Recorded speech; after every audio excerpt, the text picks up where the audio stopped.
নিজের জামা কেটে তারপর মেয়ের জন্য জামা বানালাম। তো আজকে মা মেয়ে ম্যাচিং জামা পরবো। আমার না বিয়ের আগে অনেক মানে ইচ্ছা ছিল যে বিয়ের পর যদি আমার একটা মেয়ে বাচ্চা হয় তাহলে আমরা মা মেয়ে ম্যাচিং জামা পরবো। তো আলহামদুলিল্লাহ আল্লাহ আমার ইচ্ছাটা পূরণ করছে।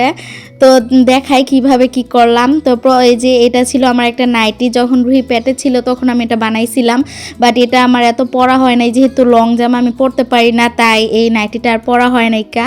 তো ভাবলাম যে এখন যেহেতু রুহি বড় হয়েছে আর এটা এই চিপা চাপা থেকে বার করছি, তো ভাবলাম যে এটা কেটে আমি ছোট করি আর সাথে বাকি টুকরাটা দিয়ে রুহির জন্য জামা বানাই। তো আমি কোনো সময় রুহির জন্য এখন পর্যন্ত কোনো জামা বানানোর সুযোগ পাই নাই, কারণ রুহি যেহেতু অনেক জ্বালা যন্ত্রণা করে আমি মেশিনে বসার সময়ই পাই না। তো আজকে চিন্তা করলাম না, আজকে রুহির জন্য একটা জামা বানাই।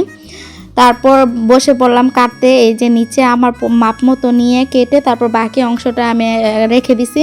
এখন রুহির জন্য জামা বানাবো। তো যেহেতু আগে আমি কখনো রুহির জন্য জামা বানাই নাই, তো তার মাপও আমি জানি না, তো ভয়ে ভয়ে বানাইতাছি, যদি ভালো হয় তো হইলই, আর না হইলে তো আর কিছু করার নাই।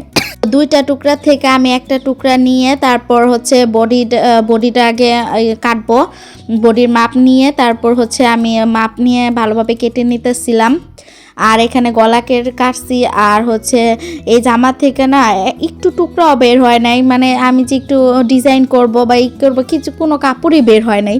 তো এই যে আমি বডির মাপটাকে বডিটা মানে বডির সাইজের যে উপরের পাটটা হবে ওইটা কেটে নিচ্ছি, আর নিচের পাটটা দিয়ে আমি একটু নিচে গোল ফ্রকটা করব। তো আমি না এটা দিয়ে মানে এত ছোট হয়েছে যে আমি কুচিও দিতে পারি নাই। তো ভাবছি যে এটা কোনো রকম বানাই, তারপর হচ্ছে আরেকটা আবার অন্য কাপড় কিনে মামে দুইজনে সুন্দর করে ডিজাইন করে ম্যাচিং পরবো।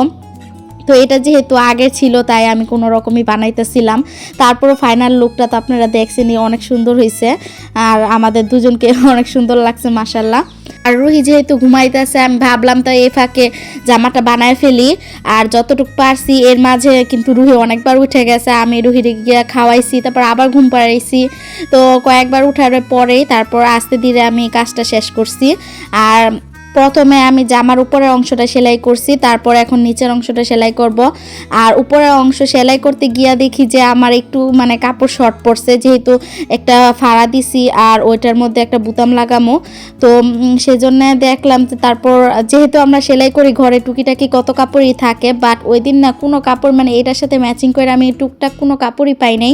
তো খুঁজে টুজে একটা কাপড় পাইছি, এই যে এই কাপড়টা নিয়ে তারপর আমি দেখলাম এই কাপড়টা এমনভাবে রাখছি যে গুছায় গেছে পুরা। তারপর এই কাপড়টা দেখলাম হালকা একটু মিলে যাও চলে, তারপর এটা দিয়ে আমি হচ্ছে হাতার পাইপিং দিছি আর পিছনের বোতামের জায়গাটাই করছি। আর তারপর আমরা হচ্ছে তারপরের দিন আমরা ছাদে চলে আসছি শ্যুট করতে। আর আজকে না একটু রোদ উঠে নাই, মানে হালকা একটু রোদ উঠছে আর অনেক কুয়াশা ছিল। তো রুহিকে আমি তাড়াতাড়ি রেডি করে তারপর নিয়ে আসছি। আর এই যে দেখেন মামে কেমন হয়েছে অবশ্যই কমেন্ট করে জানাবেন আমাদেরকে কেমন লাগতেছে। আর রুহির তখন মনে হয় ঘুম পাইতেছিল, ও ঝুইমা পড়ে যেতেছে আর অনেক ডিস্টার্ব করতেছিল, তাই কোনো রকম ভিডিও করে তাড়াতাড়ি নিচে চলে আসছি। আর রুহির এই জামার সাথে দেখলাম একটা পায়জামাও ম্যাচিং হয়, তাই এই পায়জামাটাও পরাই দিলাম। তো আমাদেরকে কেমন লাগতেছে অবশ্যই কমেন্ট করে জানাবেন। আল্লাহ হাফেজ।